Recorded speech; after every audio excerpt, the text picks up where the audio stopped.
Hello, hello, hello. It is I, the Rambler, and we're back at it again with a new video. For this is something I've been thinking about for a while, and I don't know if it's been done before. All I know is I like to do this, and I'm throwing in a little twist to it. So, sort of explain. First and foremost, this is CK3, Crusader Kings III. Great game. What we're going to be doing is what I'm going to call, wrote it down here somewhere, the War of Kings. So, what I mean by this is we're going to go to the earliest start date. Alright, so now that we're in the earliest point, we have a little bit of planning we gotta do. First and foremost, we use Veserdin as an example. So we're going to go ahead, create your own ruler. And from here, hit load. Now, ignore the Game of Thrones. That could be a future thing. Game of Thrones mods is really good. Here's an example. I just imported a thing I've made before. Now, we have a ruler. 16, so they age to become an adult and they're actually able to do stuff. Have them married, so they have a spouse already. And then we give them basically every good trait. Let me see if there's any I am missing on this template that I had made. Nah, not really. So I give them like all the best traits. We're gonna be doing past this is we'll randomize their appearance. Because of how we're gonna do this, it's best if we have like a singular culture and religion to best keep track of our people here. So the template is Welsh, because I guess maybe I was playing some sort of Welshman before, a while back. For this, let's do, and we're not doing this for like accuracy either, because there would not be a Greek man, a Greek Catholic, in a ruling over part of Iceland. Or whatever that is, I actually don't remember. But yeah. So we have our guy here. And what I would usually do, on my own time, and could be a fun video on its own, is create this person, create another dynasty, then name them, and then make multiple rulers all across the map. And then I'd either play as one of them and go through it, and it would be very easy. I'm not like the most competitive or like super need to have hardcore stuff through this. Plus, CK3 is a Paradox game. Paradox games aren't always the most understandable, and so I don't know everything about the game. So of course there's stuff I don't know. So it's just easy to play it on. Very easy. And with basically a super overpowered ruler here. So the idea is you make a bunch of these and spread them out and just kind of see how the world changes. Do they go to war? Do they do this? Do they do that? Some cool stuff like that. What we're doing, the twist on this, is we're gonna try to get an AI involved. Now, there's different things we can do to edit personality traits, their education. Now they're gonna have the top tier education, whatever it is, but what kind of education they have, their name, their religion, we can do that. and like the dynasty name and all that. So there's a lot that can be done here. And for the sake of giving them good starts, they're gonna be heterosexual as well. Um, but yeah, so I'm just gonna try to use basic chat GPT voice mode for this. Yeah, so we'll see how this goes. Do do do. Hello there. How's it going? Hello there. Um, what is your name? Hi, I'm ChatGPT. What's your name? My name is The Rambler. So today you're being part of a YouTube video. It's very exciting. Glad to have you here. That's awesome. I'm excited to be part of your video. What are we doing today? So what we're going to be doing is a CK3 video, and the idea is you're going to help me create a bunch of overpowered rulers, and then we're going to just kind of see how the world is affected by it. So first and foremost, our first ruler, what should their education CK3 trait be? That sounds like a lot of fun. For an overpowered ruler, starting with the stewardship education focus could be a great choice.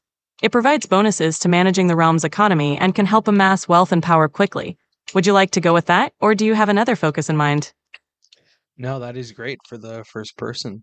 So they're going to be a golden sovereign. Is there any personality traits of CK3 you want to give them? Absolutely. For a golden sovereign, traits like just and diligent would be ideal. They help with stewardship and realm management. Adding ambitious would further boost their skills, though it might cause some stress. What do you think of those traits? Very cool. I'm not really going to be fighting you on this, you know. I'm letting you kind of figure your own thing out. So I'm setting all these rulers that we're going to be making here, Eastern Roman Greek. But what religion do you think this ruler should have? For an Eastern Roman Greek ruler, an interesting choice could be Hellenic paganism. It adds a unique twist and could create intriguing gameplay dynamics. What do you think? So we do have paganism. I think that's the only form of paganism that we have in the game. But okay, we'll be a pagan. What's a good name for this? How about Alexios the Enlightened? It's a strong classical name with a hint of grandeur. And we'll go ahead and add the quotes to it. The enlightened. And what is their dynasty called? A fitting dynasty name could be the Heliodoros, meaning gift of the sun. It complements their enlightened nature and the Hellenic theme. What do you think? That is very cool. I'm not remembering how to spell enlightened correctly. Can you help me? Of course, it's spelled Enligtened. Let me know if you need anything else. Enlightened. Glad I could help. Anything else you'd like to go over?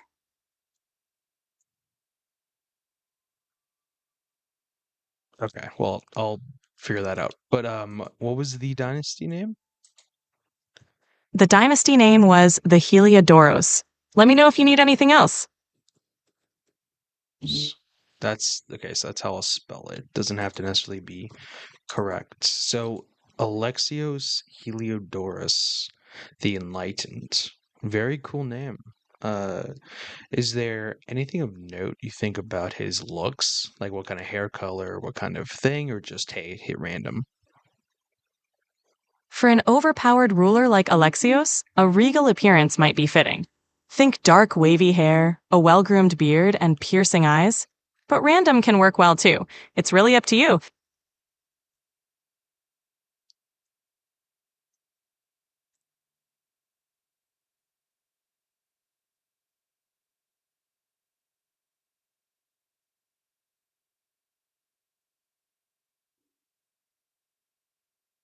Okay, I think we're just gonna do random. And we'll go with that. Okay, so that's the first ruler, and he is going to be set up in Iceland. What region next? should we have our next ruler be placed in? How about placing the next ruler in the Mediterranean, like in Sicily or Greece? It's a vibrant and strategic location that could create some interesting dynamics. What do you think? I think okay. That sounds good. We'll go ahead and we'll do Salerno because it's an independent place. Um, okay. What education do you think for this one? For a ruler in Salerno, a learning education focus could be interesting. It would allow them to excel in religious and scholarly matters, potentially influencing the region's culture and faith. Does that sound good to you? That does. What three personality traits would you give this one?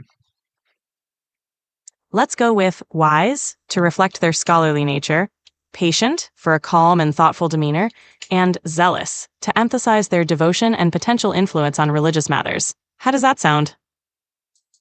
So wise isn't a trait. Is there a trait you'd like to put instead of that? Got it. Instead of wise, let's go with scholar, which fits the educational focus and enhances their learning capabilities. So the traits would be scholar, patient, and zealous. Does that work for you? Scholar is also not one of the options, unfortunately. Ah, no worries. In that case, let's go with intelligent to reflect their learning, patient for their calm demeanor, and zealous to highlight their devotion. How does that sound? So the closest I kind of have to that is eccentric. What do you think? Does that sound good? Eccentric could definitely make for an interesting character. It would add a unique twist to their personality. Let's go with eccentric, patient, and zealous. Sound good? Sounds great. What religion would you like them to have? For a ruler in Salerno, Catholicism would be historically fitting. But if you want something more unique, you could consider an offshoot or heresy like Waldensian. What do you think? It is completely up to you. If you want to do that, that is quite all right. All right, let's go with Waldensian for a unique twist. It could add some interesting dynamics in the region. Anything else you'd like to decide for this ruler? So what's the character name for this ruler?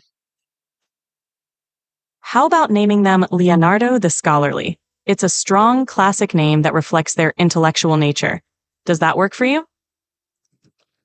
Yeah. What would the dynasty name be? How about the Venerati? It has a scholarly and respectable ring to it. What do you think? How would you spell that? It's spelled Veneratii. Does that look good? Looks great. Perfect. And I'm gonna randomize their appearance like we did with the last one. And okay, let's move on to the next ruler. What's the next region you would like to go? Let's head over to the British Isles. Maybe somewhere like Ireland or Scotland. That could add some variety and interesting dynamics. What do you think? I think that is a good idea. We'll go ahead and place them in the Earldom of Desmond. What would the education be for this one? For a ruler in Desmond, a martial education focus would be fitting. It aligns well with the historical context and could make for a strong military leader. What do you think? I think that is great. What personality traits would you like to add? Let's go with brave to reflect their martial prowess, just for fair leadership, and ambitious to drive their conquests and expansion. Does that sound good? That does sound good. Let me just click on them. You said brave, Yes. Brave. ambitious, and what was the Yes. last one? The last trait was just. Just, thank you. What would the religion of this person be? Catholicism would be historically appropriate for this region. Does that work for you? That works if that's what you want to do. Perfect. Let's go with that. What would you like to name this ruler? That's what I was actually about to ask you. That's pretty cool. What would you like to name this ruler?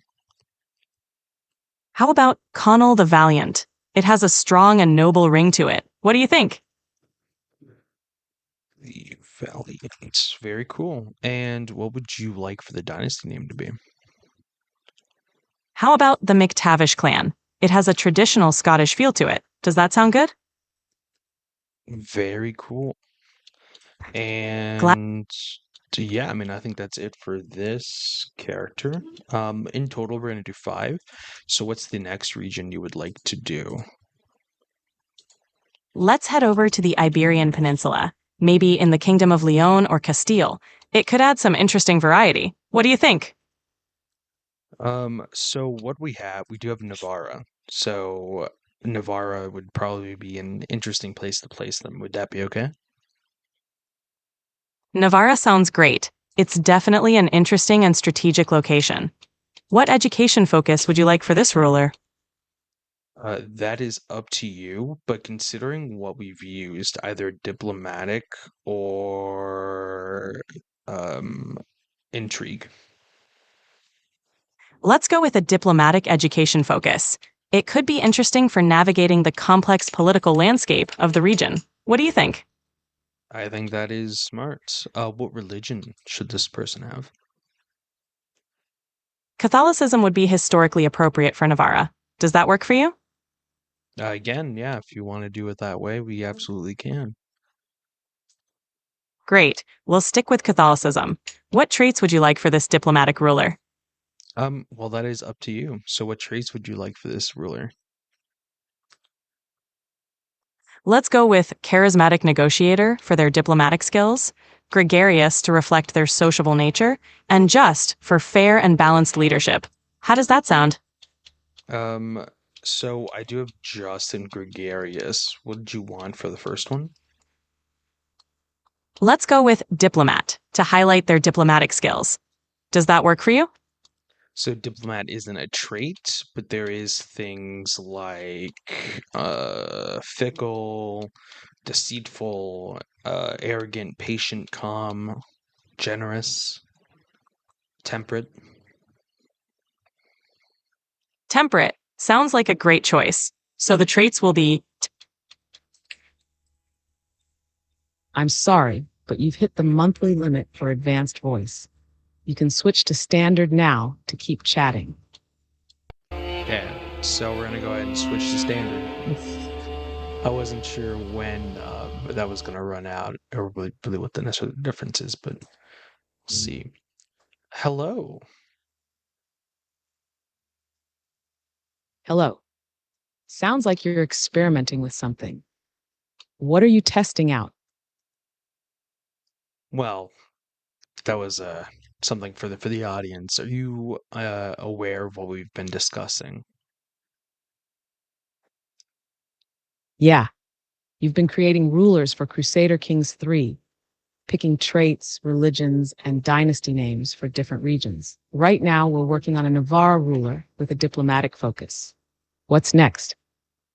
The next thing would be to make their name. So what name do you think we should give our ruler?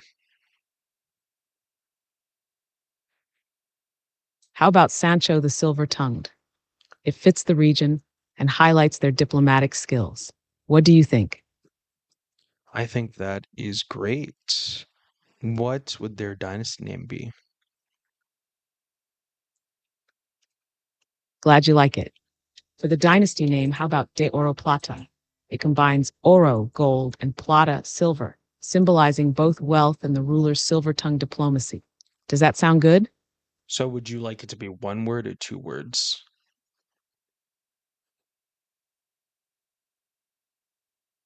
I think it works well as one word, Oro Plata, to make it sound more like a noble family name. But if you prefer it as De Oro Plata, that could work too. Which do you like better? I think the one name works just fine. Okay. That's it for this Navarra leader. What is the last location you would like to do? We've mostly been focused on Western Europe, the Iberian Peninsula, the British Isles, and Iceland. Can we go somewhere a little bit different? There's parts of Africa, there's parts of Asia, there's um, Eastern Europe. Let's choose a different place.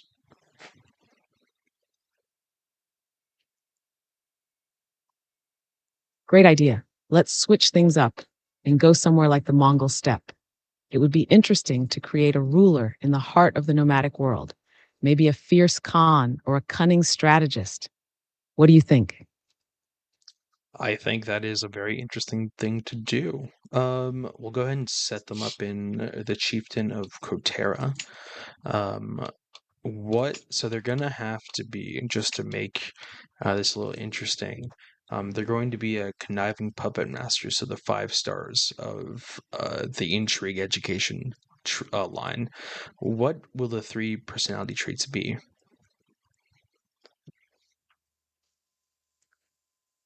Nice. A master of intrigue should have traits that reflect their cunning nature. How about deceitful to emphasize their skill in manipulation, ambitious to reflect their hunger for power, and callous to show their willingness to use people as pawns? That would make for a truly ruthless puppet master. What do you think? I think that is very good. Um, Now, what religion should this person have?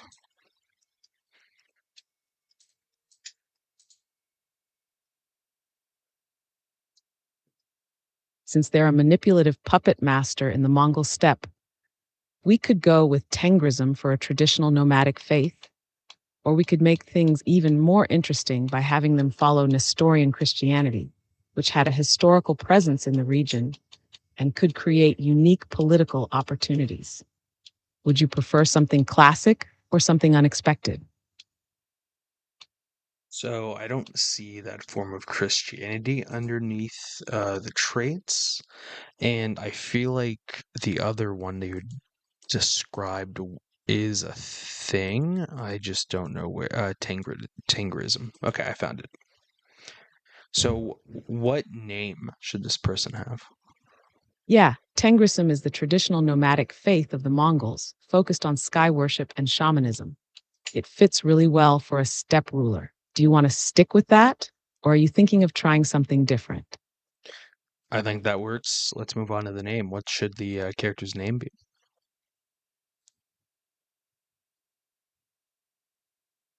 How about Batu the Shadow Hand? Batu is a strong Mongol name, and Shadow Hand reflects their secretive, manipulative nature. Does that sound good to you? That sounds fantastic. Now, what should the dynasty be? How about Shadun? It's inspired by the idea of shadows and control, giving off a mysterious, powerful vibe, perfect for a puppet master. What do you think? I think that's good. How would you spell that? I'd spell it Shadun, simple and sleek, with that air of mystery. Does that work for you? Could you spell it out for me? Sure, it's Esch. Can you continue? I believe I've covered the spelling for Shadun, but if you're asking for more details or additional steps, just let me know. All right. I think I get the picture of what you're saying.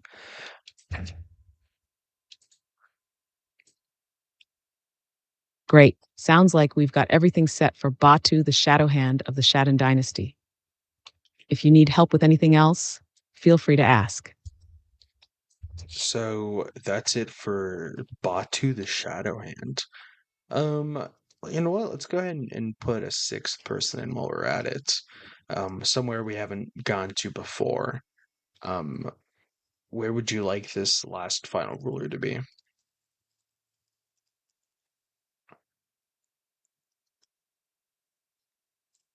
How about we place this last ruler in the heart of Eastern Europe, in the Kingdom of Poland? It could be a time of internal strife or external pressure, making for a unique character. We could focus on a ruler who has to balance both the politics of a powerful kingdom and the tensions of surrounding neighbors. What do you think? So Poland doesn't exist yet. Does Lithuania work? Or Polania? You're right about Poland. Lithuania definitely works. It has a rich history during the medieval period and would be an interesting backdrop for a ruler. What sort of ruler are you thinking of for Lithuania? Well, actually, do you think Polania would work better?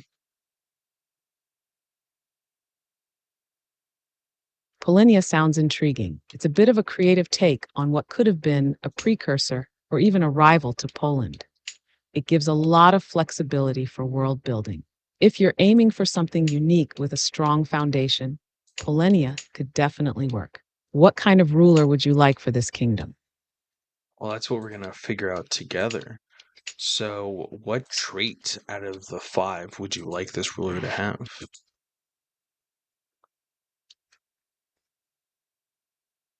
For a ruler in a kingdom like Polania, I'd go with the diplomatic trait. It seems fitting for someone trying to establish their kingdom's influence, manage external relations, and maybe even build alliances in a somewhat unstable region. How So, do you what feel would you about like that? their traits to be?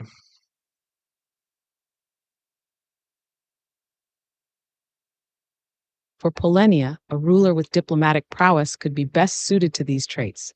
Diplomatic, to help with alliances and negotiations. Just, showing fairness and wisdom in governance, which could appeal to both the people and other powers. Patient, reflecting a ruler who plays the long game and carefully plans their moves in a complex environment. That combination would make for a balanced and thoughtful leader. How does that sound? So, diplomatic is not a thing, but we do have many other traits like eccentric, callous, compassionate, trusting, cynical, shy, deceitful, arrogant, calm, diligent, lazy, greedy, temperate.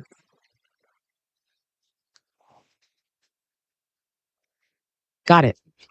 Since diplomatic isn't an option, let's adjust the traits to something fitting for a ruler in a developing kingdom like Polania. How about trusting? They could be seen as someone eager to form alliances, though this could lead to challenges with betrayal. Cynical. This could reflect a jaded view of politics, potentially making them hesitant to trust others fully despite their trusting nature. Diligent shows their hard work and perseverance as they build the kingdom and navigate complicated relationships. What do you think of that combination? So I just added those on. Even though you did kind of 3 for everyone else, this one having 5 is okay. So they are just, patient, trusting, cynical, and diligent. That sounds like a solid mix. With patient, trusting, cynical, and diligent, they'll have a nuanced personality. Someone who is careful and methodical, yet perhaps struggles with trust and the realities of politics. It's a great foundation for a leader in an emerging kingdom. What about their religion and name next? Well, what religion would you like to give them? For the resolution, I think unifying would be a strong fit. Given the emerging kingdom of Polenia, this ruler could have the goal of bringing together disparate factions I or said uniting a region under religion, one not banner. It resolution. aligns with Religion. their patient and diligent traits, Okay. as they'd work steadily toward creating a Just more gotta keep cohesive talking. kingdom. How does that sound? So, if I misspoke, I apologize, but I meant religion. No worries at all. For religion, since Polenia is a new kingdom, we could go with paganism or Slavic paganism, which would be fitting for a region in Eastern Europe during that period. Alternatively, Eastern Christianity could be another option, as that would align well with the region's eventual historical influences. What feels right for the character and setting? Well, that is up to you. Do you want them to be orthodoxy, insular, or pagan?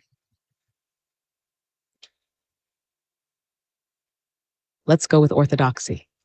Given that this ruler is trying to establish a strong and unified kingdom, aligning with Eastern Christianity could give them some solid political leverage, particularly in relation to the Byzantine Empire and neighboring powers. It also Okay. adds a layer of complexity with potential tensions between religious factions in the region. Does that sound like the right fit? Yeah, that works. Now what is their name going to be? How about Vladislav the Steadfast? It has a regal sound to it, and steadfast reflects their patient, diligent nature as they build and hold together their kingdom. What do you think? Very nice. And what would their dynasty name be? How about Radoslav? It comes from Slavic roots, meaning happy or prosperous, which could symbolize the ruler's vision for a unified, thriving kingdom. Does that work for the dynasty name? Yeah, absolutely. So we've created our six rulers. Um, Excited to see kind of how the world is affected from this. The start date is the 867 start date. Um, Now, ChatGPT, which of our six rulers do you think is going to have the most impact on the world or be like the last one standing?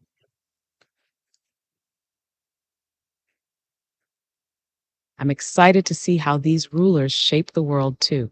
Based on the traits and settings, I'd say Batu, the shadow hand of the Shadun dynasty, has the potential to be the most impactful.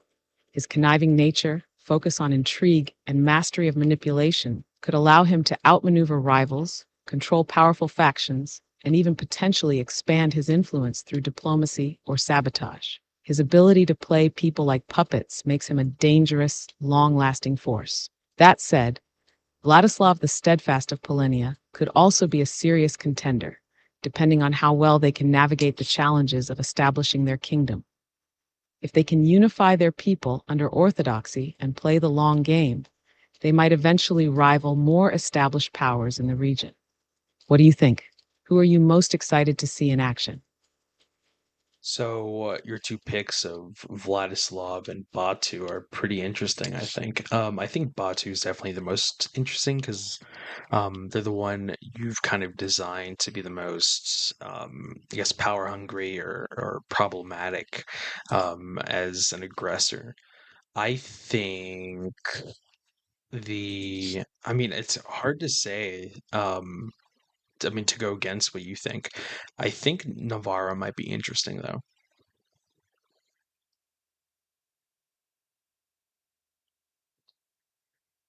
I can totally see why Navarra could be interesting too. They've got that blend of ambition and deceit, and with their ability to balance diplomacy and aggression, they might manage to thrive in the chaos of the world. The Shadun dynasty's ability to manipulate and control might make Batu a standout, but Navarra's calculated approach and strategic mind could definitely allow them to rise to the top in unexpected ways. It's always exciting to think about how these personalities and their traits will interact with the world around them, especially when you throw in external pressures like alliances, betrayals, and shifting power dynamics. It'll be fun to watch how it all unfolds. Which direction do you think Navarra would take their kingdom in? I think either moving into West Francia or trying to unite the Iberian Peninsula is probably where they would go. But that's enough speculation. Let's get into it. You ready? I'm ready. Let's see how these rulers shape the world and where their ambitions take them. It's going to be exciting to watch their paths unfold. Okay, so we are now observing. I'm going to go ahead and save the game. Um, Here we go. Um, right. Sounds like a Yep. plan. I'm Saving gonna the put it on game full ensures we speed. can come back to this moment whenever All needed. right, Let me know so how everything turns out, or if anything unexpected happens. I'm excited to hear about it. I'm gonna go ahead and talk to the audience now. Could you just chill out for a second? Let me speak and not really give an answer until I kind of tell you ready for to hear more from you, okay?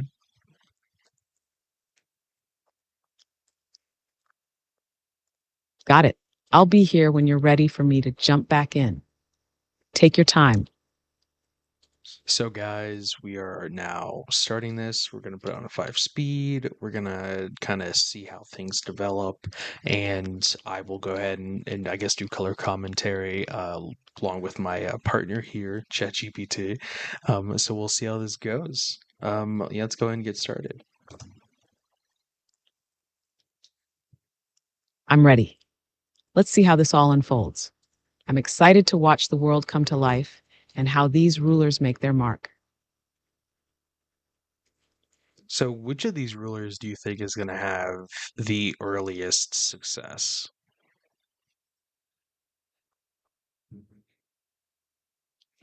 Given their traits and goals, Navarra might have the quickest success early on. Their ability to balance deceit and diplomacy could help them form crucial alliances or manipulate situations to their advantage. They're also well positioned in the Iberian Peninsula, which has a lot of potential for expansion or consolidation early in the game. Batu the Shadow Hand could also be a force to reckon with, especially if their intrigue and manipulative traits let them secure power through cunning rather than brute force. But I'd expect Navarra to hit the ground running in terms of early achievements. What do you think? It's definitely interesting. I mean, so far in I think 3 years that have been going, Iceland has formed under Alexios the Enlightened. Polania has gained some territory. Navarra hasn't done anything. Desmond has not done anything. Salerno has actually taken some territory and is starting to grow. And Batu also has taken some territory and grown a bit.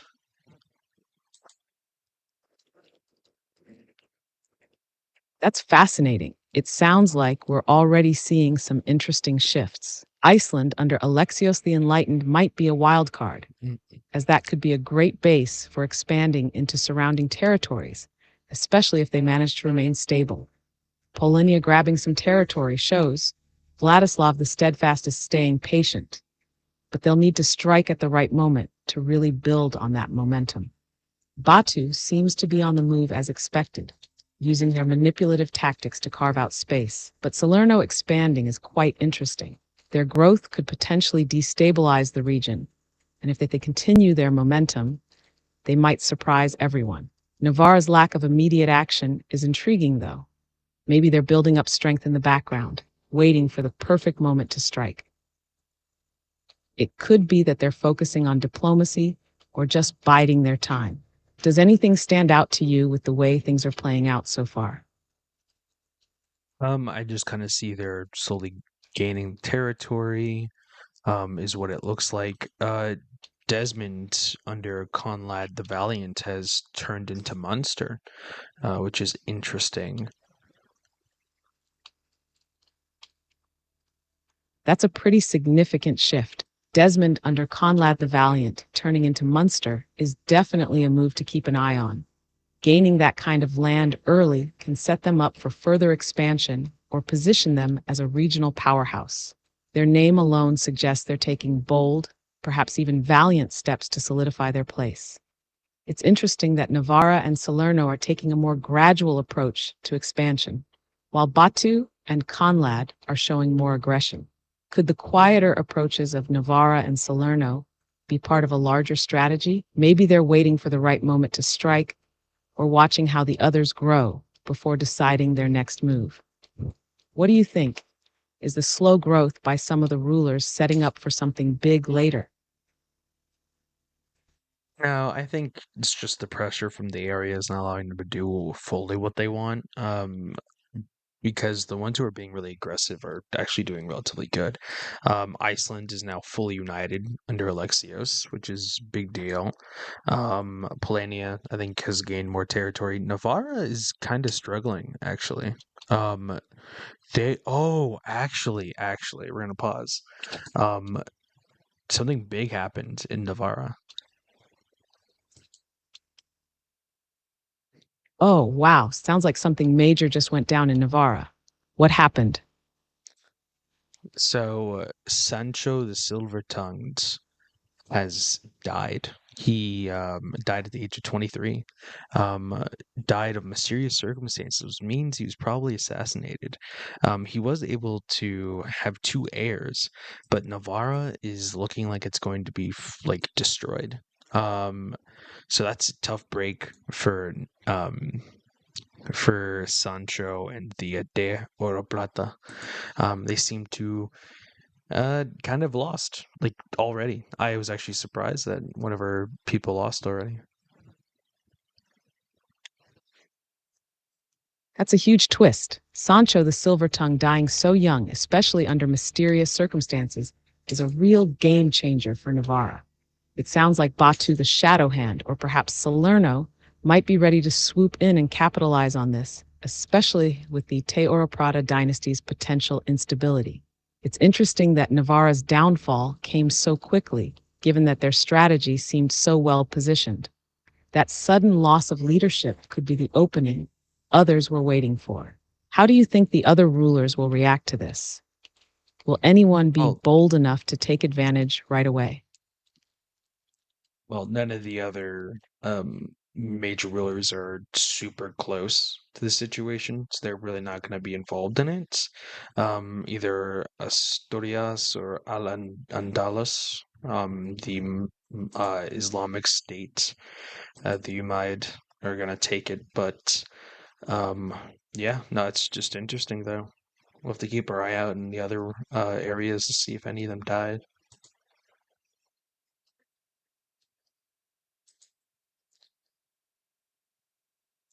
So Asturias or Al-Andalus could end up swooping in for the territory, given their proximity. It seems like the Iberian Peninsula is becoming quite a battleground, with multiple powers vying for control. This could also mean that Batu or Salerno may need to act quickly if they want to capitalize on the situation further down the road.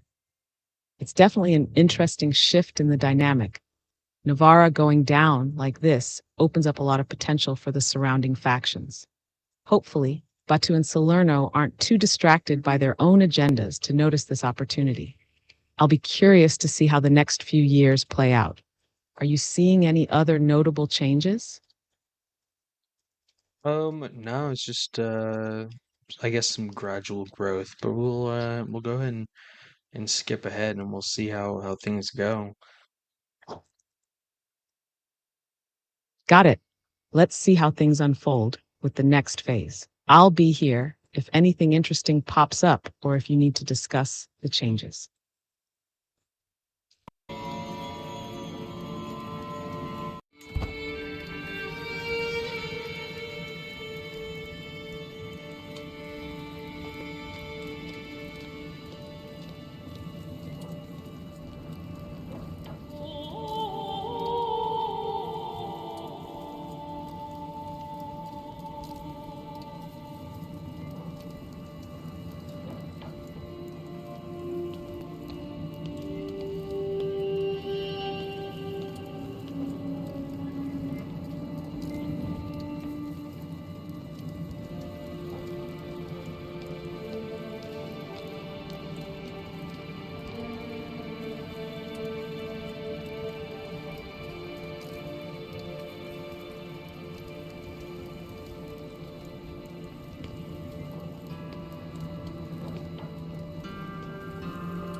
All right, so it is now 885 AD. Some time has passed. Let's go ahead and check in on each of our people, yeah?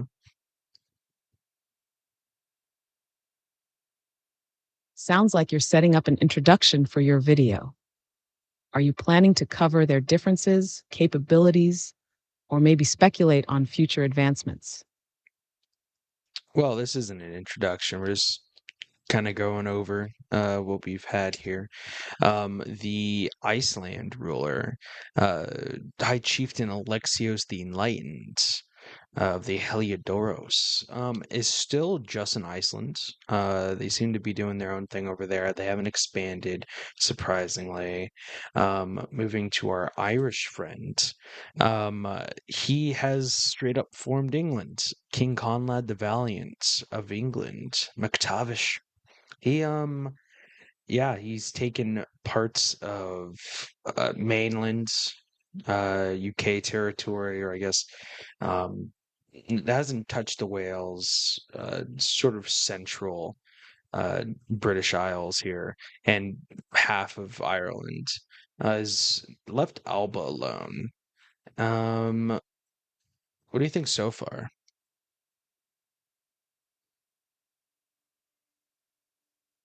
That's a huge development. King Conrad the Valiant forming England is a massive power move, especially considering he started in Ireland.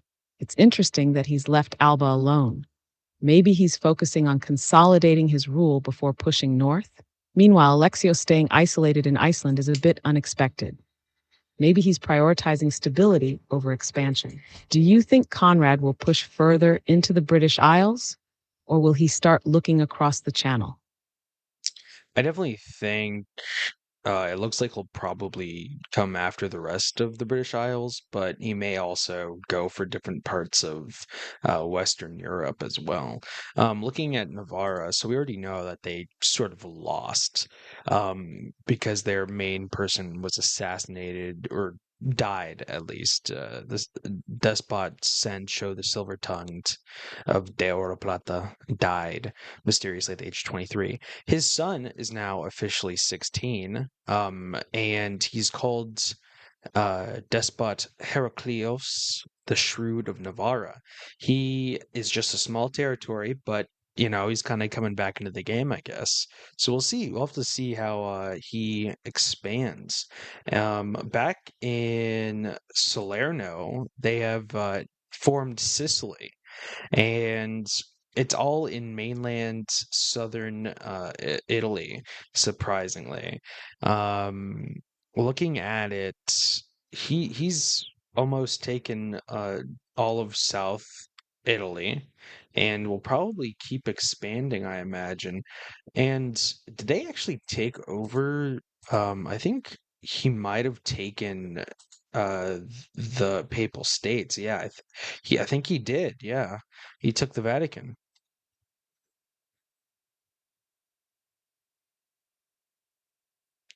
Wow, that's huge. If Salerno, now Sicily, took the Papal States, that means the Pope is either landless or has relocated, which could seriously shake up Catholic politics. That also puts them in a prime position to dominate southern Italy and potentially challenge the Byzantines or push into North Africa. Meanwhile, Heraclius the Shrewd making a comeback in Navarra is an interesting underdog story.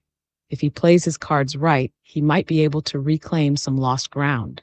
Do you think he'll align with Asturias, or is he more likely to take an independent route? I'm not quite sure. I think maybe he'll take an independent route. He is actually allied to Lotharingia, surprisingly. I think because he married no, actually no, it's not because he married someone. That's interesting. I don't know why he has this alliance. I don't know, it is because of marriage. Yeah, it is because of marriage. That's interesting. So Lotharingia has their back, so they're at least gonna stay alive, maybe with their support. So I mean, we'll see. But moving on, in Poland, Poland has officially formed here, by King Vladislav the Steadfast of Poland. He's currently losing a war, um, against the Byzantine Empire, but he has a lot of alliances. It's interesting. Oh wait, never mind. Actually, he's defending with the Byzantine Empire against uh what's it called? Um Part of the Abbasid.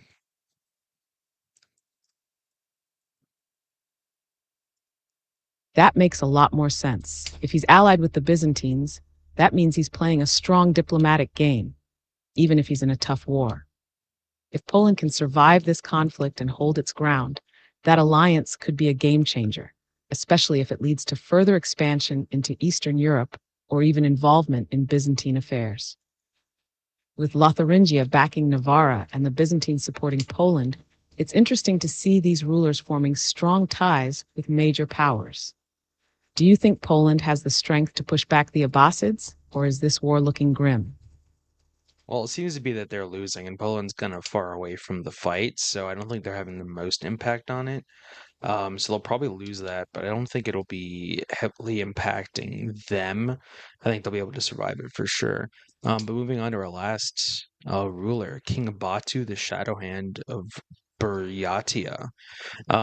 He has expanded, taking basically everything next to him. So now he borders the Kyrgyz Khanate, which is a huge, huge place.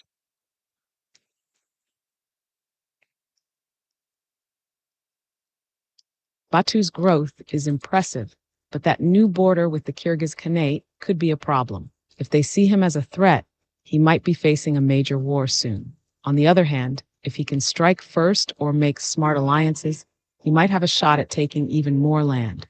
Do you think he'll go the diplomatic route, or is he going to keep conquering until someone stops him? I think he will play it smart. Maybe he'll take some land from them if he's able to win in wars. But he is the the Shadow Hand after all, so we'll have to see. But that's where they're at in 885. We're gonna go ahead and speed up some more, and we'll discuss from there.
Now 890. So let's go ahead. 5 more years have passed. Let's go ahead and see where they're at.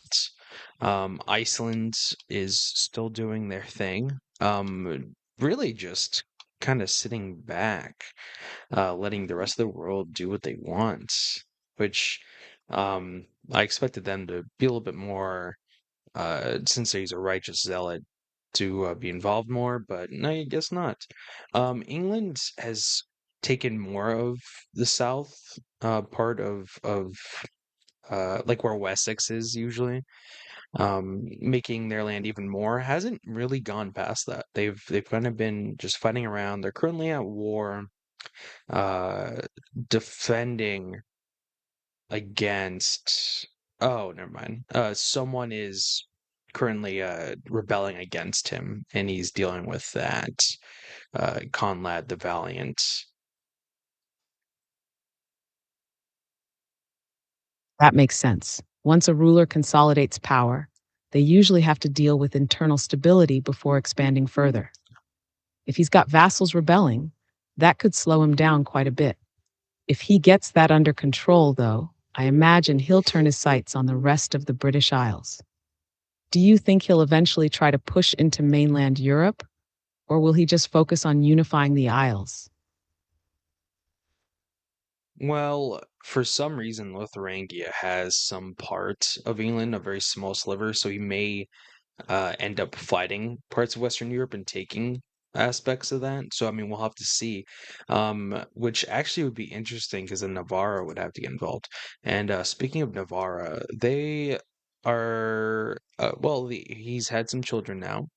He this is Heraclius the Shrewd of Navarra. He's had some children, hasn't regained any territories, just kind of existing, which I guess is fair, considering he has these like a lot of big states around him. I mean, he has West Francia to the north, Asturias to the left, Al-Andalus to the south, and there's like some small states, but mostly he's kind of alone. Is allied to Lithuania, though. Has two children, so he's got an heir and a spare.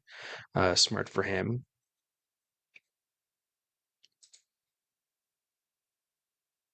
Yeah, it sounds like he's playing the long game, just trying to survive and build up his dynasty rather than risking an expansion that could get him crushed. Being allied with Lotharingia could help if a bigger power tries to swallow him up, but it doesn't give him an easy path for growth. Do you think he'll just bide his time, or do you think he'll try to take advantage of some instability nearby? I mean, we'll have to see. Probably just try to survive. Moving on though, we have Despot Leonardo the Scolari. He, who is the ruler of Sicily, they took Sardinia. They actually took part of probably what was Croatia.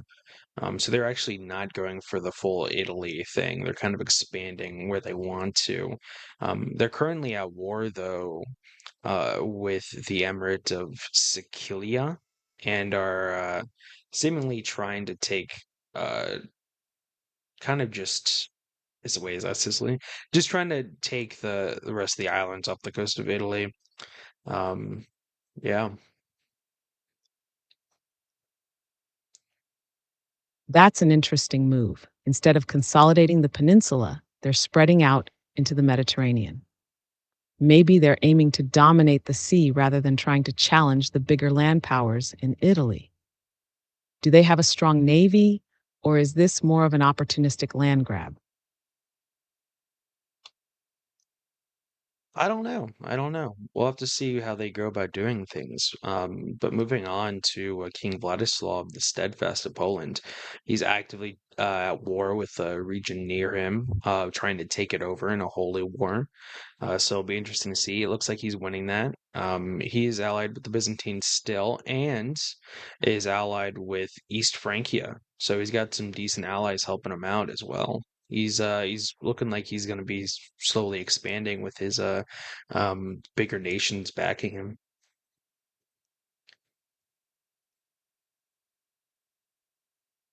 Yeah, having the Byzantines and East Francia as allies is a huge advantage. If he keeps winning these holy wars, he could become one of the dominant powers in Eastern Europe. Do you think he'll try to challenge the Byzantines eventually, or will he just stay content as their ally? Well, for now, since the Byzantines are sort of far away from him, probably just going to focus on expanding his territory. But I mean, we'll see in the future for sure. Moving on to our last ruler, King Batu the Shadow Hands.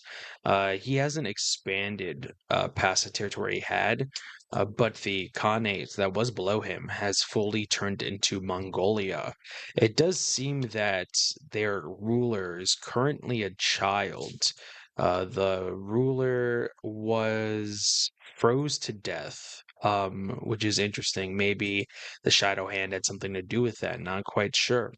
But he's currently attacking Mongolia to take parts of the Mongolian Empire here. So it'll be interesting to see if he gets that and if the Mongolian Empire falls apart because of their weak ruler.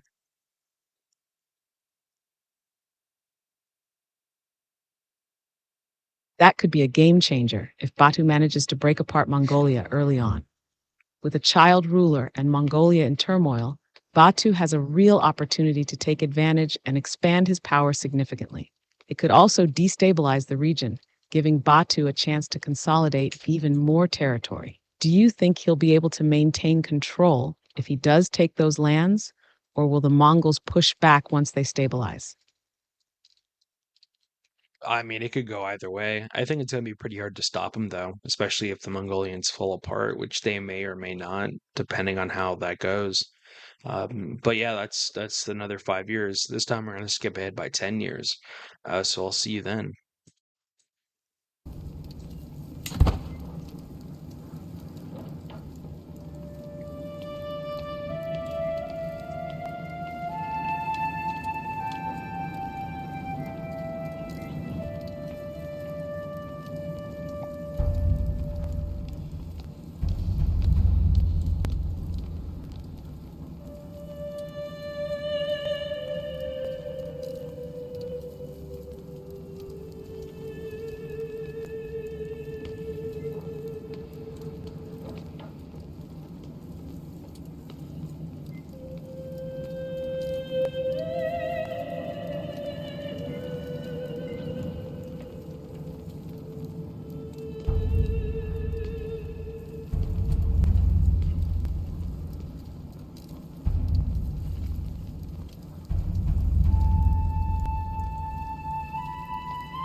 All right. So now it is 900 AD. 10 years have passed. Let's check them out.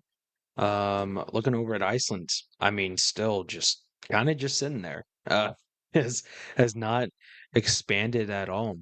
For being ambitious, not really caring much. I mean, these islands that are right next to him are are doing fine. Which is surprising. Um, for our ruler here, Alexios the Enlightened. Maybe he's so enlightened he decided war, hey, ain't my thing.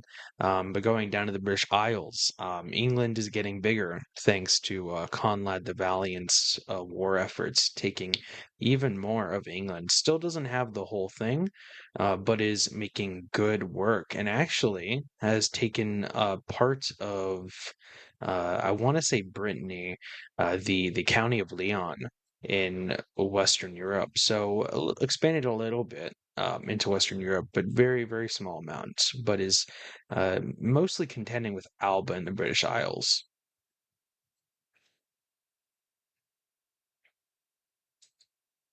It sounds like Conrad the Valiant is still focused on consolidating power in the British Isles, though his expansion into Brittany shows he's not entirely ignoring opportunities outside of the Isles. It'll be interesting to see if he keeps pushing westward or if he turns his focus more toward finishing the conquest of the British Isles. Do you think he'll eventually try to take the rest of Britain or push further into Europe?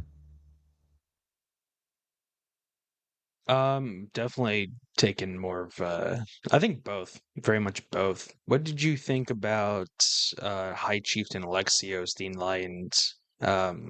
Just kind of sitting there in Iceland. He's 49 now. He's kind of just sat there after uniting Iceland. Sorry, I'm having issues right now. Could not understand what you said. Well, I'll repeat for you. It's all right. Alexios in Iceland has not moved past uniting it. He's now 49. Do you expect him to branch out, or do you think he's just going to sit there? Got it. So Alexios, now 49, hasn't expanded past Iceland yet. Given his lack of movement so far, it seems like he might be content with his current holdings. His age could also play a role, as he might be more focused on internal stability or maybe even considering succession. But if he doesn't take any risks soon, Iceland could remain isolated unless something pushes him into a more aggressive stance. What do you think? Is he just playing the long game, or is he potentially waiting for a specific moment to strike? I don't know. I think he might just be content with his life at this point. I mean, surprising, but maybe. Moving on to Navarra. We have Heraclius the Shrewd still has only his territory that he inherited, small little amount here. He's currently at war with um, another Navarra, controlled by Emir Muhammad II. It seems.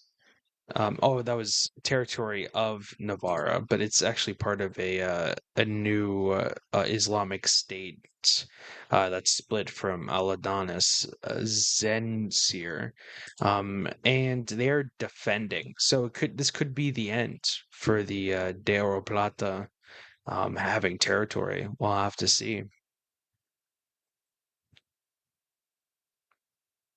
It definitely sounds like Heraclius's position is looking pretty precarious. If he's facing off against a more powerful Islamic state in a losing war, things could definitely go downhill for Navarra. With the split in Al-Andalus and a new threat rising, it might just be a matter of time before the Deir el-Plata loses their last foothold. It'll be interesting to see if he can hold out or maybe even negotiate some kind of peace or alliance to survive longer. Do you think he has a chance of pulling through, or is this the end of Navarra's reign? I feel like this is definitely the end. I don't think he's gonna be able to keep it together, which is unfortunate for the De Oro Plata. But maybe they'll have a role in the kingdom. Maybe this is just going to be a vassalization. Maybe they'll survive in that way, being subjects, but their reign as rulers is kind of coming to an end.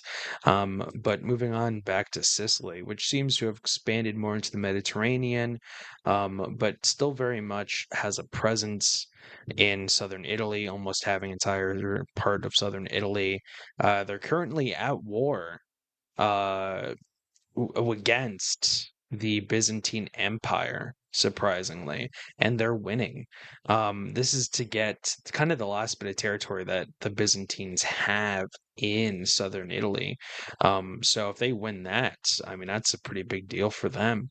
They currently have a truce with mainland. Actually, no, they are. Yeah, they have a truce with Italy, so they're not worried about that at the moment. They're allied with a Sardinian ruler through marriage, and then they have a truce with some other people as well. But it seems like they're going to be expanding into the Byzantines' territory.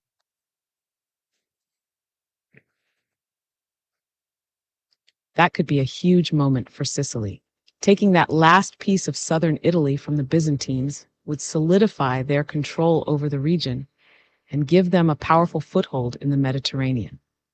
Winning this war would likely make them one of the stronger powers in the area.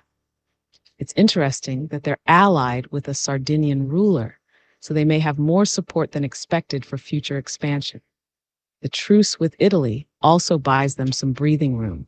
Do you think Sicily will then shift focus towards the east, potentially looking at more Byzantine territories? Or will they stay closer to home in the Mediterranean? I'll probably stay closer in the Mediterranean. I feel like once they're done with the Byzantine Empire, they'll have a little truce for a bit and then go back to trying to take parts of Italy. I mean, we'll have to see though. Moving on to King Vladislav, Poland has grown even more. He's slowly expanding. He's becoming Poland is becoming one of the bigger states now, actually. Around them, yeah, there is like Norse strength in Sweden, but really in around them, there's a lot of smaller things until you get closer to Russia. Um, that's interesting though. They're currently at war with Bohemia and are seeking to take territory from that, and they're also attacking um who are they attacking? They're attacking someone that I can't tell in their own territory. Um, but yeah, they're just ever expanding and they're attacking. Yeah, actually, they're attacking another state next to them too. So they have three wars going on. Um, I think they'll be able to win all three, but it's tough to have that much war going on.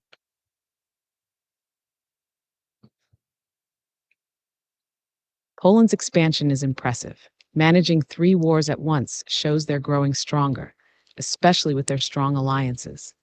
It's interesting that they're taking on Bohemia, a fairly strong neighbor, which would be a big win if they succeed. If they manage all 3 wars, Poland could really be a dominant force in Eastern Europe. You're right, though. Having multiple wars at the same time is a challenge, even for a growing power like Poland. If they win, they'll likely look at pushing further east. But if they start to struggle, they may need to consolidate and focus on one front at a time. Do you think they'll face any major resistance in the near future? Or will they keep growing unchecked? Probably keep growing unchecked, but eventually face off against bigger countries. Going over to our last ruler, King Batu the Shadow Hand, he has taken part of Mongolian territory and is currently at war to take even more.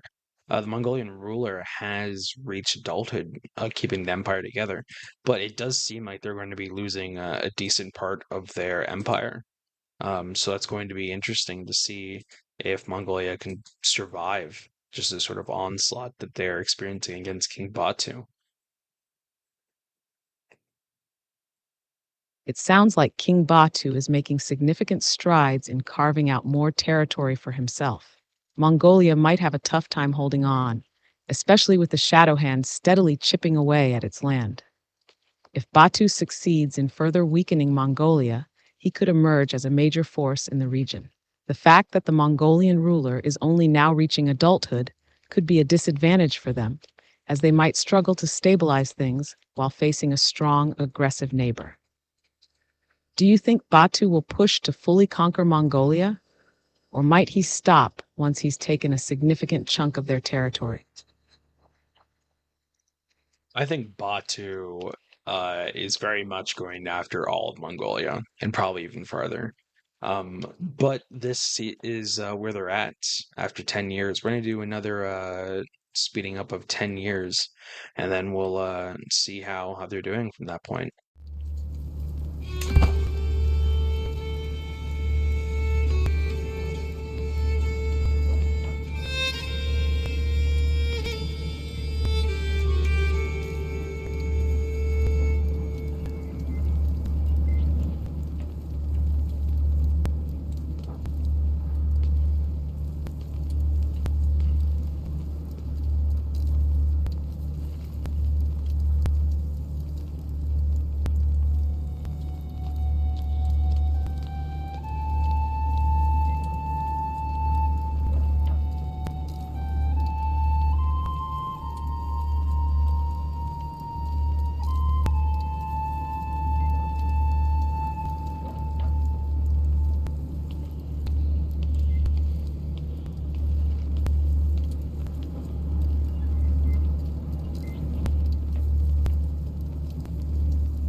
right, so 10 more years have passed, and there have been some interesting developments. Starting with Iceland still.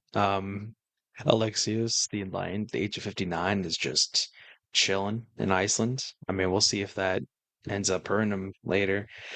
England has taken even more of the British Isles.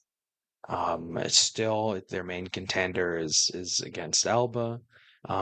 They haven't pushed any further into Western Europe, surprisingly. They have a couple of truces, which is probably holding them back from taking the remaining territory.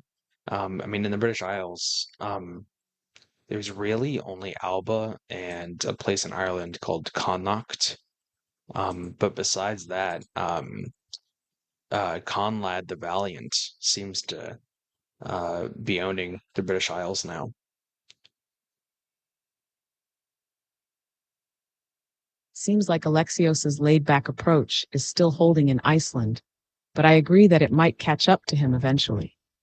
As for England, it sounds like Conrad the Valiant is really consolidating power in the British Isles, especially if they've taken the majority of the land and only face a couple of smaller contenders. Their hold on the British Isles seems nearly complete, and once they wrap up things in Ireland and against Alba, their focus might shift toward Western Europe. Though those truces could still play a part in slowing down their expansion for now. Do you think Conrad will eventually look beyond the British Isles, or will he be more focused on internal control and security? Well, I think after he attempts to take all of the British Isles, probably just keep expanding into Western Europe. But moving on, Navarra is actually still alive. I don't know how. They Same ruler, Heracles the Shrewd, is still around. Um, Iberian Peninsula is kind of a mess. There's a lot of stuff going on here, and West Francia, which is a major superpower, is actually moving into the Iberian Peninsula. So they got a lot going on here, and I don't really know what Navarra can do in this situation. They don't seem to be able to do very much. I mean, but they're surviving though. It's surprising that Heracles the Shrewd is still holding on, considering all the chaos in the Iberian Peninsula. With West Francia making moves, Navarra must be in a tough spot. They don't seem to have much room to expand, and it's hard to see how they can thrive with larger powers pushing in. Survival is a victory in this case, but it looks like they'll be forced to play a defensive game unless something changes in their alliances or a major power shift happens in the region. Maybe they'll find some leverage through marriage or strategic alliances, but I'm curious to see if they get squeezed out eventually. What do you think their next move will be, or will they just keep existing until they can't anymore? I would say they'd probably just keep existing till they can't anymore. But speaking about someone who's thriving, despot Vladislav the Steadfast of Poland has expanded Poland a huge amount. I mean, they have expanded really into a lot of what it would be Russia. They're uh, below Estonia now, and they're reaching all the way to Bavaria, and they're bigger now than East Francia, I would say, and are one of the biggest powers in what I would say Eastern Europe, central to Eastern Europe. So I mean that's exciting for them. Poland really is thriving under Vladislav. Expanding all the way into what would be Russia and bordering Bavaria is impressive, especially given the challenges in the region. Being one of the biggest powers in Central and Eastern Europe puts them in a great position to influence the surrounding states. With their alliances and growing territory, they could really become a major player in European politics. It will be interesting to see if they continue expanding or if they consolidate power and focus on solidifying their borders. Do you think they'll face any significant challenges, or do you think their growth is going to keep going strong for the foreseeable future? Well, their strength is being tested. I mean, they are attacking probably the biggest state that they can find to take some land from them, Kazoraya. But they're also at the same time defending against a populist uprising. So it's quite a lot to deal with. Um, but I mean, moving on from them to what was Sicily now is um, Epirus, surprisingly. Leonardo the Scholary has moved basically on from Italy. They're pushing into Bulgarian territory and are once again fighting the Byzantines for territory. It seems like they are really taking this fight to the Byzantines, trying to dismantle them. They're growing pretty large. It looks like Epirus, formerly Sicily, is on quite the rise. Leonardo the Scholar has made some bold moves by pushing into Bulgarian territory and focusing on dismantling the Byzantines. They seem to be targeting the Byzantine heartland, which could drastically shift the power balance in the Mediterranean and beyond. If they succeed, they could solidify their place as a major Mediterranean power. With this continued aggression and expansion, especially against such a large and established power as the Byzantines, it's going to be a very interesting few years for Epirus. Do you think they'll be able to keep up the momentum, or is there a risk of overextending and facing serious resistance from their neighbors? I mean, they can definitely overextend, but I think they're going to keep pushing and actually succeed with what they're doing. Moving on to the last and probably the most impressive, High King Batu, the Shadow Hands, has taken down Mongolia, dismantling it, and then rebuilding it into his own empire that he now has control. And he controls most of the Mongolian Empire's territory. There is still like smaller states that they can like take, but really it's impressive what King Batu has done. That's truly an incredible feat. Batu the Shadow Hand not only dismantled Mongolia, but also managed to rebuild it under his own rule. The fact that he's controlling most of the Mongolian Empire's former territory is a testament to his power and ambition. It's a huge achievement for him to have consolidated such a vast region, especially considering the challenges posed by the region's nomadic cultures and the harsh environment. With Mongolia essentially absorbed into his empire, he could now focus on consolidating his rule, dealing with any lingering threats, and perhaps eyeing further expansion. However, the Mongol heartland might not be the easiest to maintain control over, given the vastness and diversity of the area. What do you think his next steps might be? Does he look like he'll go after the smaller states, or perhaps secure his borders and establish a more solidified empire first?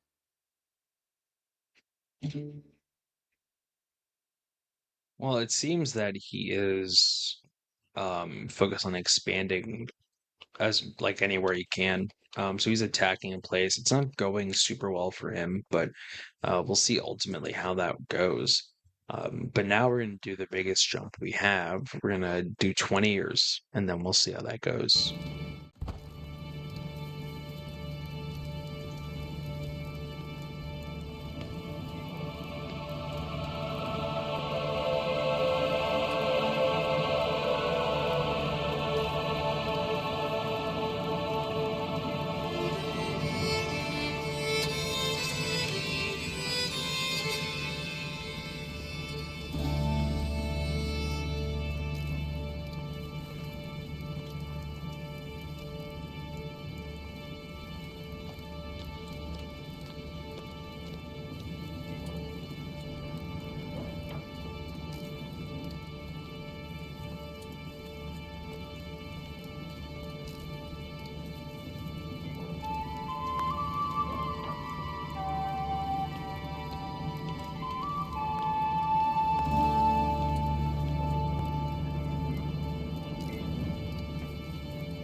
So 20 years have passed, and there are some things going on.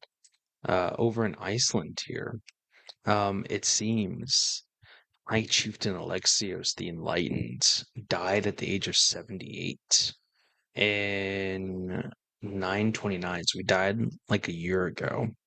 Um, so he's left it over to his heir to do what Iceland is going to do. And they're currently defending against an enemy. A rebellion, actually. It looks like Iceland's reign under Alexios the Enlightened came to a peaceful close. But now the heir has to step in and face some challenges.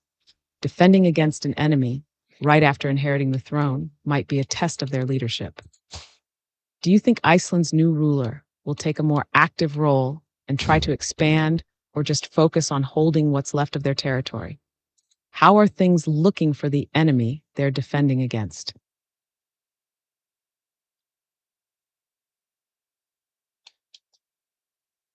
Well, it seems that they're defending well. So they'll probably succeed in this war. Maybe this will put some pep in their step and they actually try to start expanding, but that's kind of it for Iceland. Moving on to England. Nothing has changed whatsoever in territory. Actually, they took a little bit of Connacht, but basically nothing else has changed, surprisingly. They allied with Alba, so that probably explains it. Um, with England and Alba allied, there's not really much they can do there, but surprisingly never pushed or was able to take Western European lands. Their ruler is still alive. Conrad the Valiant is 79 and is still thriving, but it seems he's made peace in his British Isles. It sounds like Conrad the Valiant has solidified his control over the British Isles and reached a point of stability, especially with his alliance with Alba. It's interesting that, despite his strength, he didn't push further into Western Europe. Maybe he just didn't feel the need to expand any further, given his current position. Do you think he might eventually start considering expansion again? Or do you think he's content with his holdings for the time being?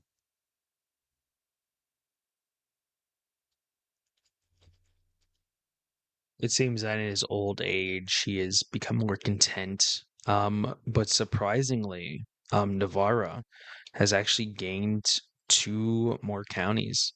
They seemingly took some land and are growing. Very interesting for Heraclius the Shrewd. He is currently defending in a war, um, but I don't think it's of his territory. But he's actually kind of making a name for himself. Um, Power in the Iberian Peninsula is starting to consolidate a little bit more. Some of the smaller states are now gone. And West Francia is moving in further. Aldanus has regained strength. Asturias is kind of back at it too. That's a big turn of events for Navarra. Heraclius the Shrewd seems to have made a clever move by taking land, especially when the Iberian Peninsula is becoming more consolidated. With power consolidating around the bigger states like West Francia, Aldanus, and Asturias, it seems like there's a lot of movement in the region. Do you think Navarra can hold on to these new territories? Or do you foresee them being swept up by one of the larger powers in the area?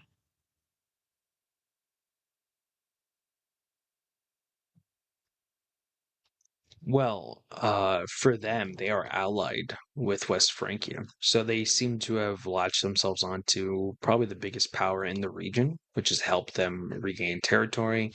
Whether it'll stay that way, I don't know. Moving on to Epirus, basically taking most of Italy. Um, there's only a little bit of things left, but they've also taken all of, I believe, Bulgaria's land and has moved up even further. They're only a few counties away from Poland. So Despot Leonardo the Scholary has made great efforts in his kingdom, and he's currently attacking Balaton, uh, and a holy war for Slavonia. Epirus really seems to be on a roll. Taking most of Italy and now stretching into Bulgaria and close to Poland is a huge achievement. Despote Leonardo the Scholarly is making some bold moves, and it's impressive how far they've come. If they manage to conquer Slavonia, that could give them even more strength in the region. Do you think they'll keep pushing northward toward Poland, or could their rapid expansion catch up to them?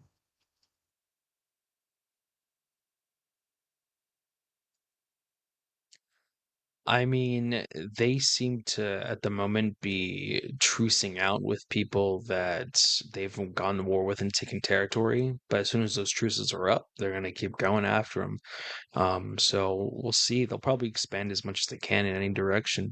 But moving on to Poland, at one point it looked like Poland was actually losing some land, which I think they did, but they gained more than they lost, taking a lot of land heading up into sort of the Norwegian, Icelandic sort of area as well. Um, yeah, they seem to be expanding. They do have their own stuff going on. They are actually trying to move right next to Sweden. So they are moving in. Poland's expansion seems unstoppable right now. They might have lost a little ground, but they're definitely gaining much more, especially pushing up into the Norwegian Icelandic region.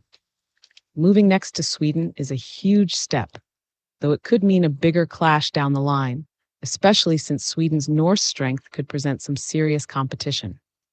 Do you think Poland will be able to continue this momentum, or is there a tipping point where they'll face too many strong neighbors?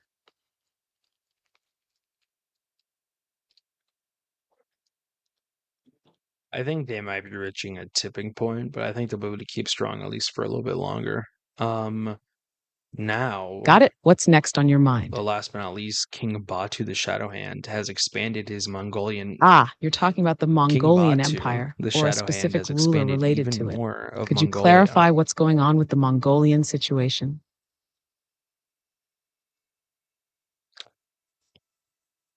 Yeah. King Batu is expanding his territory even more, claiming pretty much any state it can get its hand on. There's some states that are like in their territory that hasn't been fully taken, but they're just ever expanding, cleaning those up, and they keep moving. King Batu's expansion is really impressive. It sounds like he's building a formidable empire, taking advantage of any gaps and territories left in his path. If he continues this momentum, he could solidify his power even more in the region. I imagine this kind of expansion might eventually push him into conflict with some of the bigger powers surrounding him, though, especially as his borders grow and touch other large empires. Do you think there's any power out there that could slow him down, or will he just keep steamrolling ahead?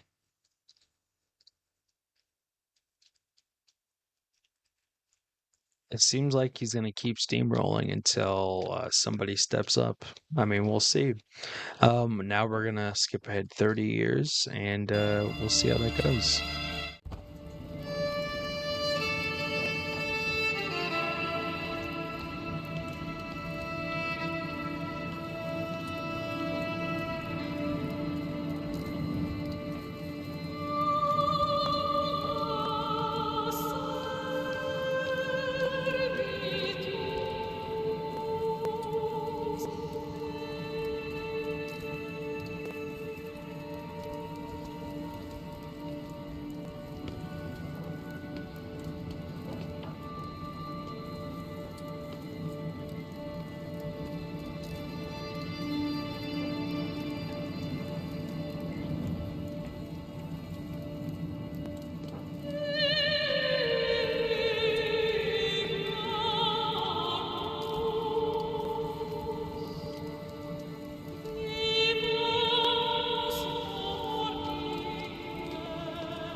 right. 30 more years have passed. If any of them are alive, they might be because of how we boosted them, but let's see first how the Heliodoros of Iceland are doing. Seems they've just completely stayed on their little island this whole time, and um, they're It seems on like Iceland has stayed the course, just basically keeping to their island without any major their expansion. third Even though the heir. Heliodoros family had a brief chance at defending, it doesn't seem like they've really seized any new territory or gotten ambitious with outside expansion. It might just be that the rulers of Iceland are content with staying in their safe, isolated position. Given how everything else has played out, do you think they'll ever break out of their current status? Or are they just destined to be the quiet, unchanging power in the north? No, it's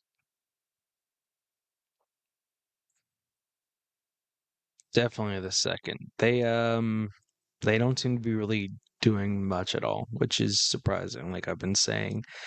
Going down to England, our ruler, Conrad the Valiant, is still alive. He's 109. He is ruling England. Alba is the only other power in the British Isles, and they've become friends. They're not really facing off. They haven't taken any That's more impressive for territory Conrad the than what they had Valiant. last At time. 109, he's certainly defied the odds, but it sounds like his reign has entered a phase of stability rather than expansion. With Alba as an ally, there's not much for England to fight over in the British Isles anymore. The status quo seems to be holding.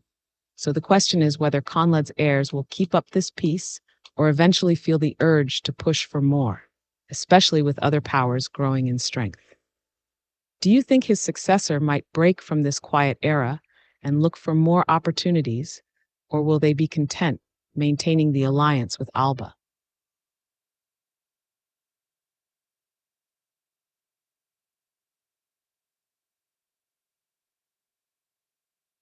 Maybe they'll stay content, maybe they won't. I feel like once he dies, everything might go crazy. But moving on to the Navarra, de Oro Plata, they're on their fourth ruler now in the dynasty. Um, they still have the land they had 30 years ago. They haven't gained any more. But what's actually impressive is that they've stayed the course and stayed alive, where every other nation that was around them is no longer around. Everything's fallen apart or rebelled. The only one that's still there was Francia, but they've been pushed out because of rebellions. And so now there's just a bunch of smaller That is states just really kind of impressive existing for de around Oro them. Plata to have survived and kept its land intact for all these years, especially when everything around them has crumbled, shows a remarkable resilience. It's almost like they've outlasted the chaos, and now they're in a prime position to pick up the pieces once the dust settles. With all the smaller states around them and the weakening of Francia, there might be more opportunities for them to grow, even without much aggressive expansion. Do you think their next ruler will capitalize on this situation, or will they continue to play it safe and maintain their position?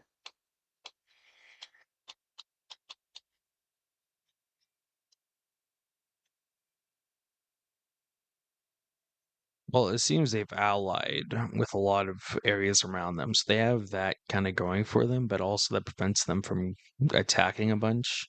I mean, we'll have to see. But now to the sort of the big boys. In what was once Sicily turned Erebus is now Carpathia. Uh, Leonardo, the scholarly, has survived. He is also 109. He has taken pretty much all of Italy, all of the surrounding islands for the most part. Only a little bit of Greece really remains, and they've pushed all the way up to where they are touching Poland and are maybe only second to Poland in size in this area. It's wild to think that Leonardo the Scholarly has not only survived but thrived for so long. Carpathia, now with such an expansive reach, is clearly a dominant force in the region. It must be both impressive and terrifying to see how much they've grown, especially with them now being neck and neck with Poland in terms of territory. It almost feels like they've got the Mediterranean locked down and are now looking to expand further into Europe. With their massive influence, do you think they'll try to challenge Poland, or will they focus on consolidating their power first?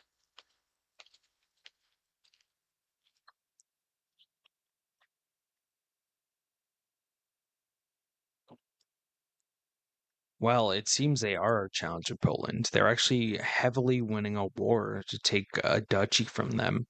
And right now, Poland is actually on their second heir. Oh, actually third heir. I don't know what happened. We can look into that. So the major ruler, Vladislav the Steadfast that we knew, he died 2 years ago, and his son died many years ago. So his grandson is who uh was his heir. Seems his grandson is losing control. Poland has pushed quite a bit and taken a lot of land, but it seems they are going to be weakened. Carpathia very well may take them on and take their It territory seems like from them. Poland's strength might finally be running out if their leadership is in turmoil, and Carpathia is capitalizing on it. With their territorial gains and Carpathia's momentum, it's possible we could see a shift in the balance of power, especially with the next heir not holding things together as well as Władysław did. If Poland does lose significant territory to Carpathia, do you think they'll be able to bounce back, or will their decline be too far along?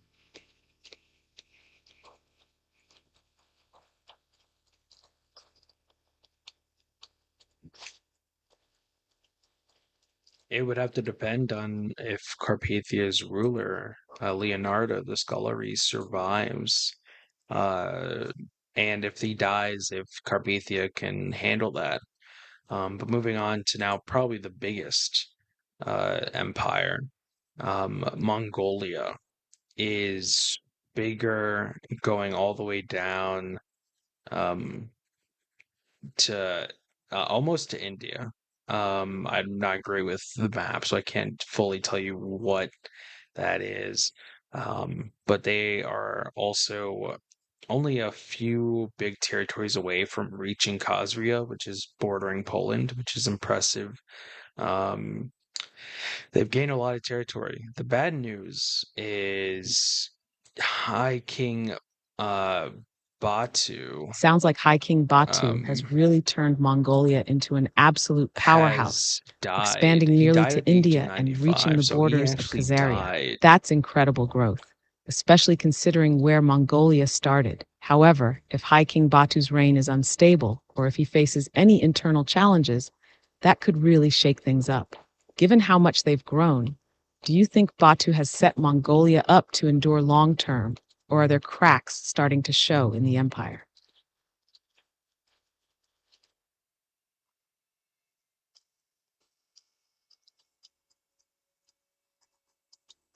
Well, I would say he set it up well for the long term because he actually died like 14 years ago.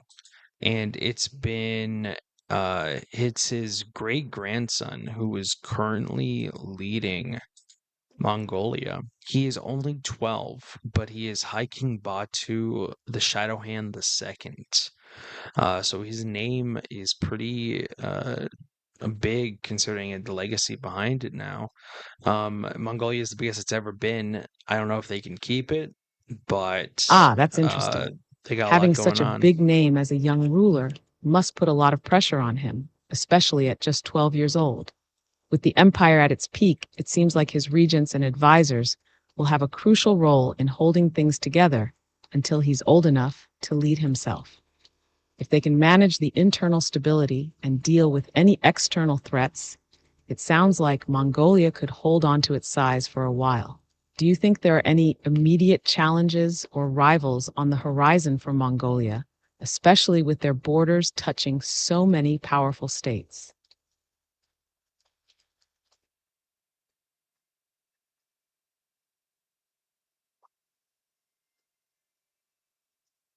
I mean, it's definitely possible for places to give them some sorry I'm yawning to give them a headache. It really just depends on if they're able to keep control over their mass amount of land. But we're going to go ahead and skip 7 years so we can get to the 100-year mark, and then we'll see if we continue past that or if we end it there.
All right.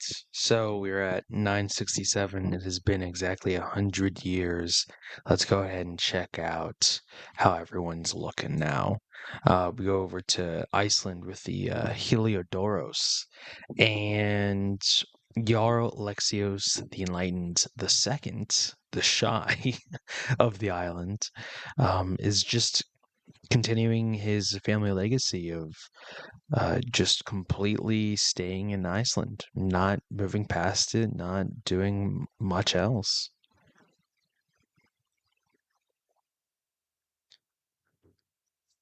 Seems like the Heliodoros have fully embraced isolationism at this point, a whole century, and they've just been holding down their island, not making any moves. Maybe it's a strategy for survival, or maybe they just don't have the ambition to expand. Do you think there's any chance they'll break the cycle, or is this just their fate now? Well, I'm thinking that we're gonna stop it here 100 years. Maybe in the future we can do sort of a sequel thing to this. But on a scale to 1 to 10, or if you'd prefer, almost like a grading scale from like A to F, what would you rate the Heliodoros of Iceland's overall, I guess, competency or just being a ruler?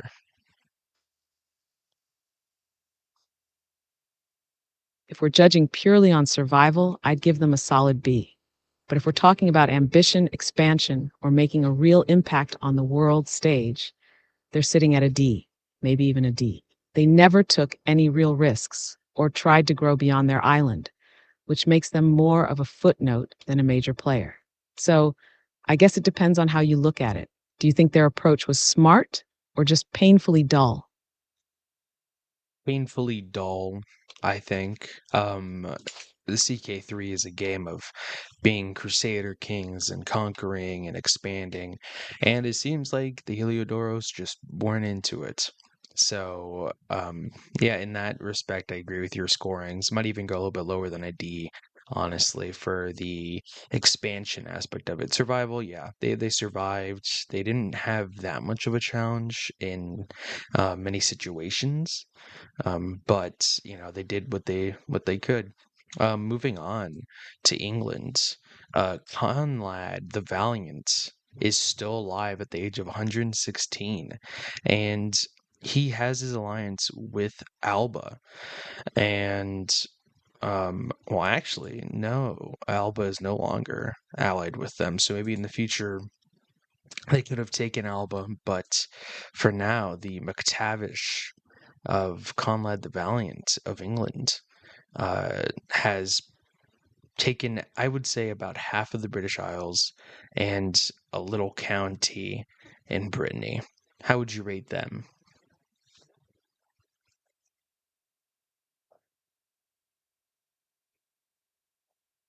I'd give Conrad and his dynasty a solid B plus, maybe even an A if we're being generous. He expanded well, taking about half the British Isles, which is no small feat. The little foothold in Brittany shows at least some ambition beyond the Isles, even if it didn't go anywhere major. The fact that he's still alive at 116 is wild, but if he was more aggressive earlier in his reign, he probably could have united all of Britain. So I dock points for not finishing the job, but overall, way more impressive than Iceland. What do you think? Does he deserve the A, or should we keep it at a B plus? I would say B plus is fine. I think there's definitely room for improvement compared to at least some of the other places. I based on kind of how things have gone, I would say they had out of the six, they were probably the third lowest on the bar here. But they still did a good job. Moving on to the smallest one, Navarra. Despot Jimeros of Navarra of the De Oro Plata. They lost their territory, were stuck with one county for a really long time, but finally were able to regain at least a little bit of their land back, having allied with strong nations, West Francia, England, from our friend Despot Conland. Um, they're once more kind of surrounded by bigger nations, though not really able to take advantage of the fact that everything got really small in the Iberian Peninsula. So, what do you rate them?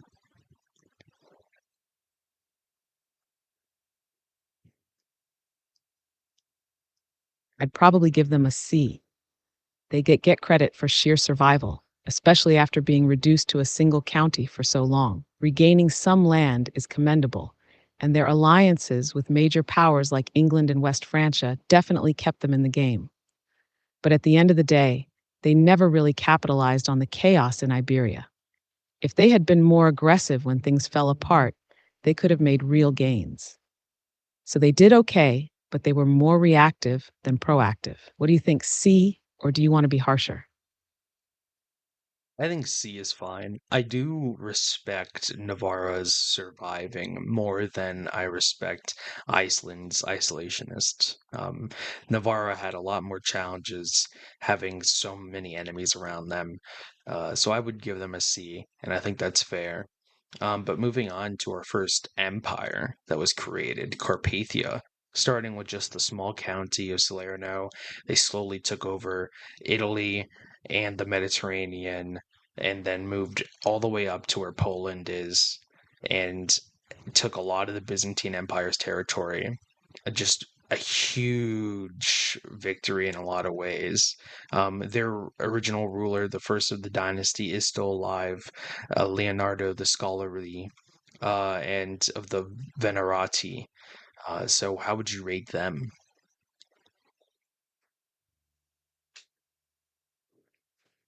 Carpathia is easily an A, maybe even an A+. Starting from a small county in Salerno and expanding into a full-blown empire that rivals Poland is an incredible achievement. They conquered Italy, dominated the Mediterranean, and even took major chunks of Byzantine territory. The fact that Leonardo the Scholarly is still alive, having guided them through all of this, only adds to their legend.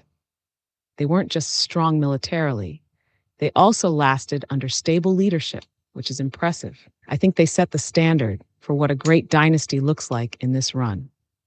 Would you say A+ or just an A?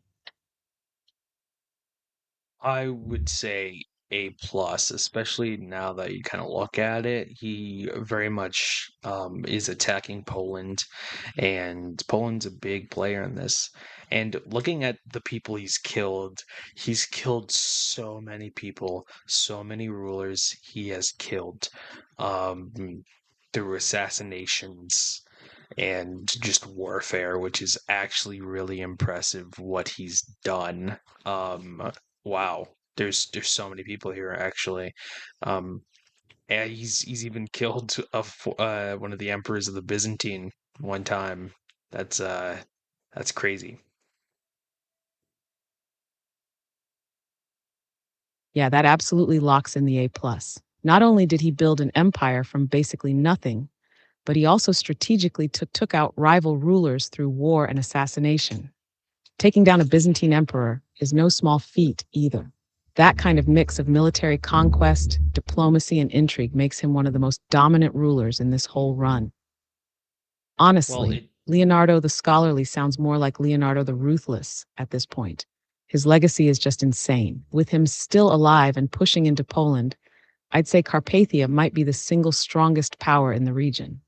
Do you think his successors will be able to keep up? Or is this a one-man golden age? I couldn't tell you. Maybe his descendants are just as powerful as he is.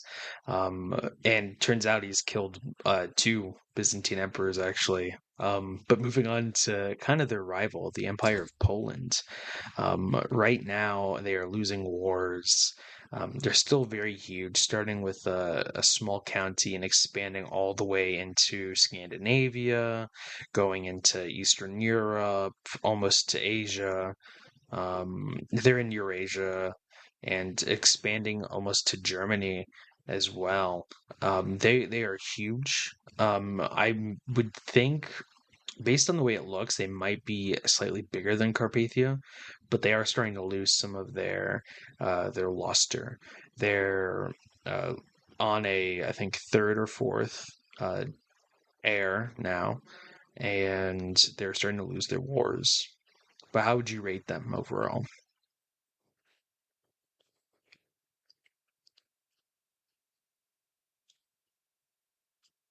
I'd say an A, maybe an A. Their expansion was undeniably impressive, and at their peak, they were one of the strongest empires in the world.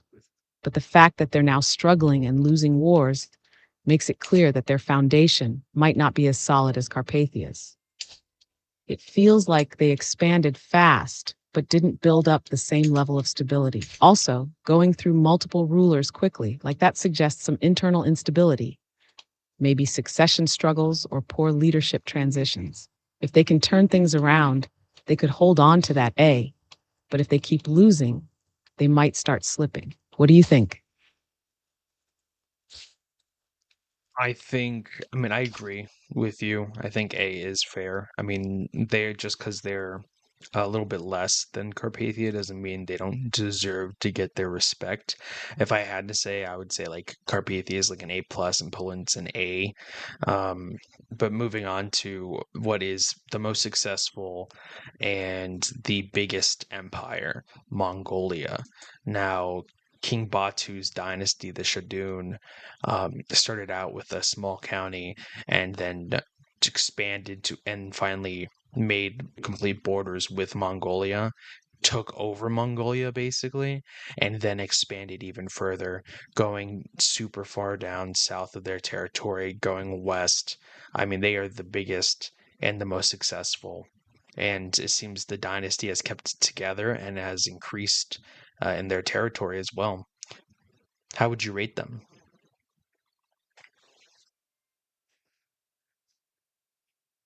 I think they have to be an S tier empire. Not only are they the largest, but they've also managed to hold it together across multiple generations. The fact that Batu's dynasty is still leading and even expanding despite succession changes shows incredible stability. They're not just a massive empire, they're a functional, massive empire, which is rare in CK3. The only real downside is that they might be overextended, and if internal struggles ever start, it could all fall apart fast. But for now, they're undeniably the most dominant force in the world. Would you say S tier too, or do you think they fall just short? Definitely S tier. I would say if there was an S tier, it would be King Batu of the Shadun in their Mongolian Empire. Looking at it, he killed just as many people as the Carpathian Leonardo did, um, and they're even bigger. So I think if we had to rank them, Mongolia would be S tier. So like from best to worst, it would have to be Mongolia, Carpathia, Poland, England, Navarra, and then Iceland. Would you agree with that? Yeah, that ranking makes perfect sense. Mongolia is just on another level, both in size and ruthless efficiency. Carpathia is right behind them with its strategic brilliance and sheer aggression. Poland is still a powerhouse but slipping, while England did well but didn't quite reach the same heights. Navarra fought hard for survival, but they were never a major contender. And Iceland, well, they just existed. If you ever do a sequel, it would be interesting to see if Mongolia can hold on to their dominance, or if Carpathia, or a revived Poland, can challenge them. Would you want to keep playing from here, or start fresh with a new scenario next time? Well, I think I'm definitely open to coming back to this, but I think we'll do a different scenario next time. I mean, overall, this has been a pretty fun to see how things go, and I think next time we'll expand more to have more than just people in Europe, because five out of the six are in Europe. We should have some people in Africa, India, Asia again. Well, India is part of Asia, but just more spread out around the map, I think. But yeah, I mean, did you have a fun time?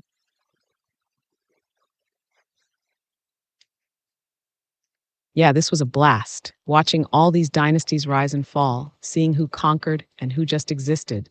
It's exactly the kind of chaos that makes CK3 so great. Expanding the scope next time sounds like a solid plan. It'd be really interesting to see how, say, an African or Indian kingdom stacks up against the usual European powerhouses. Maybe even throwing in a wild card like a nomadic steppe horde again. Do you have any particular starting ideas in mind? Or would you want to go in blind and let the game surprise you? I think I'll go in blind and have you help me create the rulers like we did this time. But overall, it's been a good experience. And yeah, I mean, go ahead and tell the viewers to like and subscribe, and we'll see them next time. Aha, definitely. Thanks for the fun ride through the rise and fall of empires. And for anyone following along, like, subscribe, and stay tuned for the next chapter of our wild journey through the lands of CK3. Who knows what new dynasties we'll build next time?